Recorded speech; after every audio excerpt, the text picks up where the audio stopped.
তো সেদিনকে আমি চলে গিয়েছিলাম বোনের সঙ্গে একটু ব্যাংকে।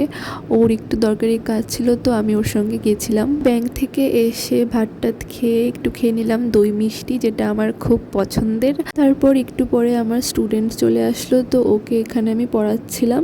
আর এদিকে দেখো বাইরে কি জোরে বৃষ্টি পড়ছিল, প্রায় ঘন্টাখানেক ধরেই এই বৃষ্টিটা ছিল। তারপর সন্ধ্যার দিকে চলে আসলো আমার 9-এর স্টুডেন্টসরা, তো ওদেরকে এখানে আমি পড়াচ্ছিলাম। তারপর পড়ানো শেষ করে আমি সোজা চলে আসলাম আমার সন্ধ্যার টিফিন নিয়ে।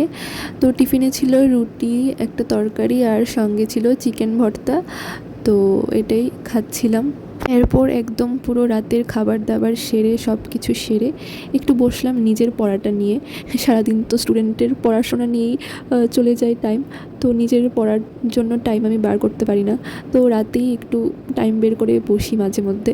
তো সেটাই বসেছিলাম একটু নিজের বইপত্র নিয়ে। তারপর আমার পড়তে পড়তে একটু খিদে পাচ্ছিল হালকা, তো আমি এইসব আজিবাজি এগুলো একটু খাচ্ছিলাম। আর এই চকলেটগুলো কার কার ভাল লাগে, আমার তো ফেভারিট। আর এটা কি যেন একটা কোম্পানির ছিল, বাট আমার ট্রিটের কোম্পানির চকলেটগুলো না, মানে ওয়েফারগুলো বেশি ভাল লাগে।